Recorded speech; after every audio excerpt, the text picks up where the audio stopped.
What's up, Ramley? You are now in the kitchen with Chef Nixon for all your fixes for the VCU men's basketball team. Let's get it. Um, First and foremost, we're finally out of Bahamas. We learned a lot there. We grew a lot there. Um, and I think we became a better team down there. So, yesterday for the third place game, VCU took on number 22 ranked Connecticut in a close overtime loss with a score of 70 UConn, 63 VCU. So let's get into it. What really happened? What took place? And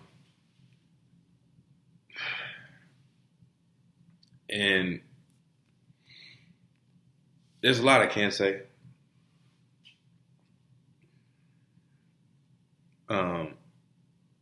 But I think the biggest thing is we just have to learn how to win.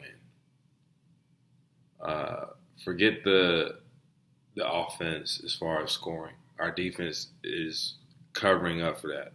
Not even covering up for that. Our defense is doing way more than that. You know what I'm saying? Our defense is, like I said, I think top 5 in the country. So we're always in games. So what it comes down to is what you do at the end of the games to execute. So I want everybody to just think about that, and we're gonna get deeper into that later in the video. So let's start off with the first half. Of course, our defense is stellar.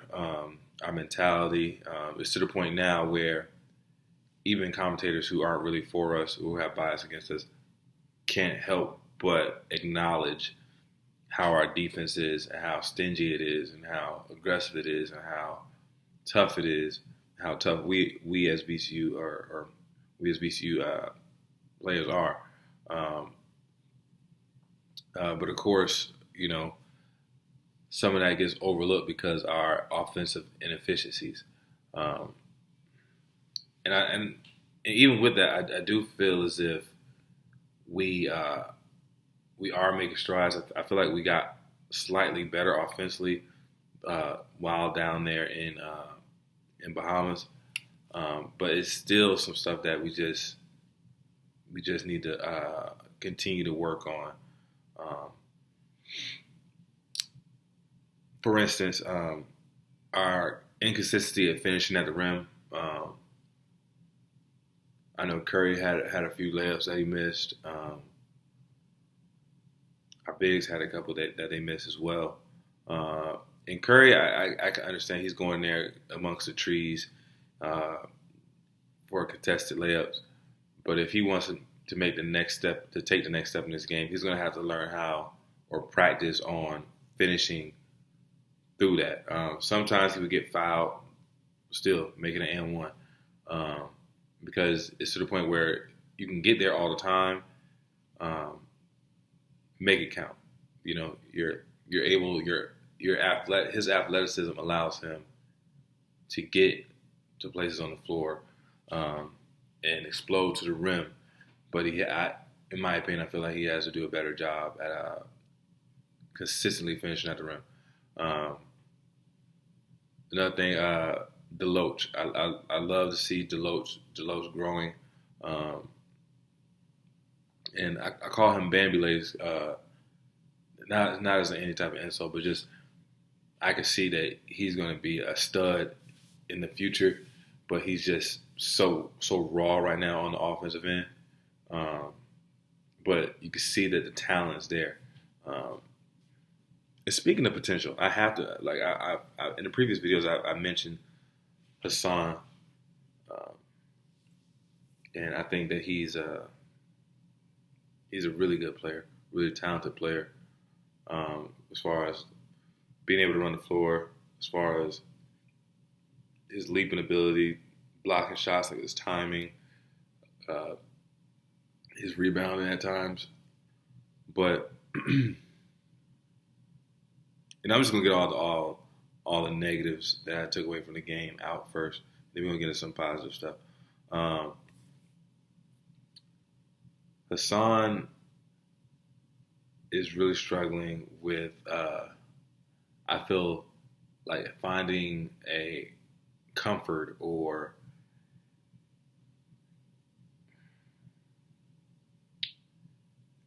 a comfort level on the offensive end, or understanding where he is on the floor when he catches the ball, or having a go-to move to get his shot off. Because it just seems when he catches the ball, he doesn't know exactly what to do with it if he's not just catching it for a dunk. I've seen him do a left-handed hook earlier this season, but I haven't seen it since. I know Hassan is athletically able to move side to side and jump, but he hasn't put all of the skill with the athleticism yet. And that's why I criticize Hassan a lot, because I do see Hassan's already getting like NBA type of looks. He's probably like not serious looks, but just like, oh, we notice him. And with that, he has to continue to grow. Because potential is really just BS, you know what I'm saying? Because it's, if you don't manifest and put the effort and the time into it, it's just talk. Potential means nothing if you don't put the time and the effort and the work into it. And I'm not accusing Hassan of doing that, but I will say that he needs to do it more. Because Levi Stocker had a great showing down in Bahamas, but I can't say that I could say the same for Hassan. Not saying that he played horrible, but I have expectations out of Hassan. I know he has expectations out of himself. And I don't think that he lived up to the expectation that he set for himself while in Bahamas. And with our team trying to figure out the offensive side of things, he needs to be able to contribute where he can. And speaking of offense, I know that some VCU fans have an issue with the offensive sets that we run. There's a lot of handoffs, come downhill, pick and roll. Hook one has always been a staple in VCU basketball since I was playing. Hook three, spread, all these plays. But the one that people harp on is the handoff. I don't know the exact name of it, what they call it now this year, but people feel as if, oh, well, we do that and we don't get anything out of it. I disagree. There's certain times where I feel like we can move the ball a little bit faster. We just have to get better at our decision making quicker. Like sometimes we'll go into it and we're still looking over here, and the man's already open. It's been open for 3 seconds on the opposite wing, or we'll do the handoff, and instead of attacking, we're just kind of going through the motion with the play. And that's the type of thing where I don't think it's the play. It's the players being comfortable running the play. A lot of teams run that because it allows the players to do what they can do. Like, you literally get to show your skill. Like, that's one of the things I would love. I played for Coach Rhodes, but he was an assistant coach. Playing for Coach Rhodes now, like, they go so deep into the roster, and everybody is allowed to go out there and do what they can do. I don't see Coach Rhodes snatch people for trying to make plays. You know what I'm saying? And that's a big thing for me. Even if you look at, Coach Grant. I love Coach Grant. I think he helped me become a better man, which is very important. But I also felt like he kept me on a short leash when it came to playing my freshman and sophomore year, to the point where I think at times I began to play not to make a mistake, more so than just go out there and play my game. And when Shaka came around, he kind of just allowed me to play. And I always think like, well, dang. Well, hindsight's always 20/20, but you know, well, dang, if I'd have been able to play freely for 4 years, where could I have been? You know what I mean? It's just stuff like that. But these guys nowadays have Coach Rose, and Coach Rose, if you put the work in, he just allows you to go out there and play and make plays as long as you're playing team ball and you're within the system. So it's such a beautiful thing that I just think that the offense is a wonderful offense. It's a player friendly offense. We just our guys just have to do a better job at making plays for each other, and being aggressive in it, being intelligent and aggressive out of those sets. Because I think a lot of other colleges run it too, and they're not having the same offensive struggles that we are.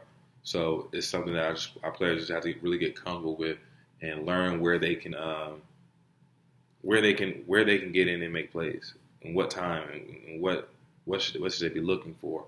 And that comes with the guys watching film, and learning themselves. You know what I mean? What they're good at. How can they put what they're good at into the system and be successful?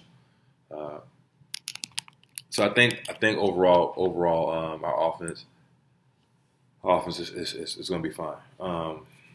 Speaking of offense, let's talk about the star of the game yesterday. For instance, Mr. Jalen Nunn. Kid finished with 21 points and 8 rebounds. That's really good. However, he's our point guard, and he finished with 0 assists. That's not so good. And I know he was kind of going at it with R.J. Cole for UConn, who's an excellent player, witty player. What year is he? R.J. Cole. What did it say?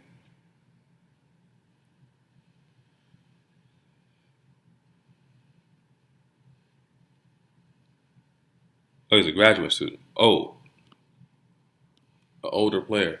So he had his hands full going against Cole. And Cole, you could tell he was a veteran. You could tell he'd been there before, because he kept making big plays and hitting big shots.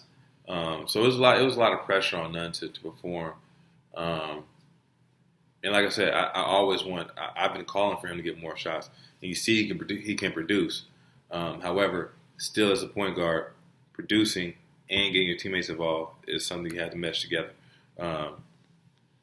But overall, I still think he played very well. We still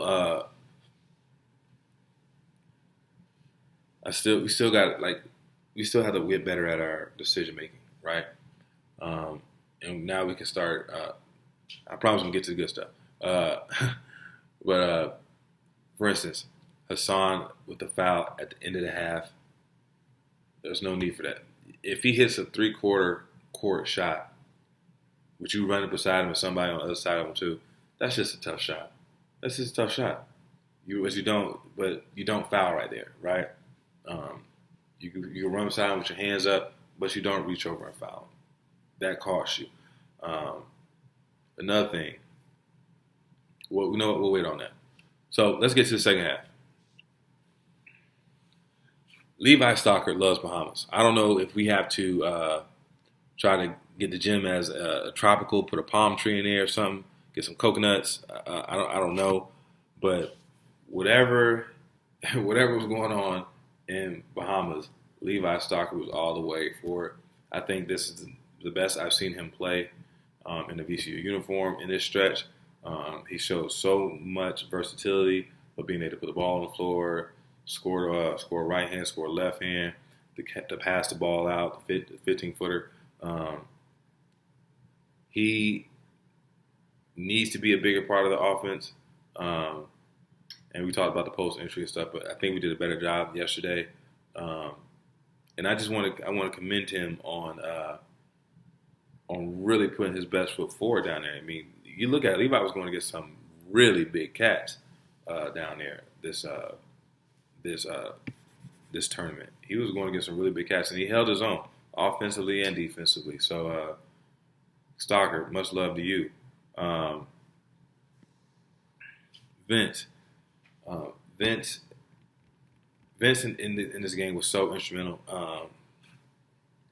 And I'm not sure that everything he does on the court will show up on the stat sheet. But Vince is so integral to what our defense is, what our offense is. He's just such a versatile player.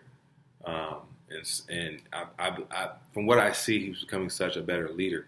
Now, mind you, I'm not there. I'm in Bahamas, so they got commercial breaks and all that stuff. I can't see everything. But from what I see, he looks like he's becoming a better leader. I don't see as much pouting as I did early on in the season.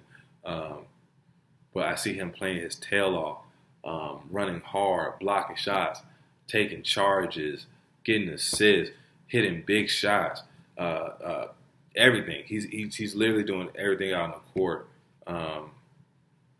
And it's wonderful to see. It's wonderful to see.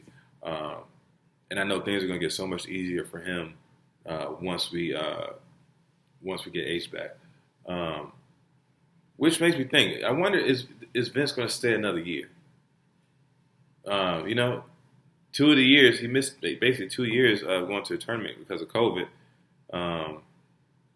This year, we got 2 major injuries.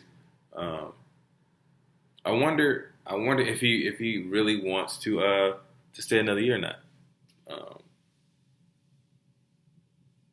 Because that's going to be crazy to see. I wonder if he wants to take advantage of that. For me personally, I would take advantage of this COVID situation where we get an extra year because of the educational purpose of it. Like if you're in Center of Sports Leadership, that's a 1-year master. You finish up your undergrad, and you stay 1 more year, you get your master's for free. So I think that's perfect.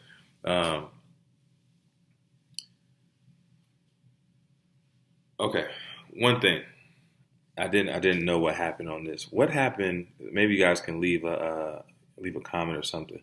What happened with Sahonis? Why did he get a tech? Was it because he kicked his foot out, or what happened? I'm not really sure. And the commentators were so terrible. I got Carl Ravage and Jimmy Dykes. They were absolutely horrible. I felt like sometimes they didn't even know what they were talking about. And people, I talk about VCU and I have an obvious bias because I work for Ram Nation. They are working for ESPN, but I felt like they were pulling for UConn to win. And the biased commentary was just sick to hear. I almost wanted to turn the whole TV down. But let's get into what I believe that VCU has to do in order to win.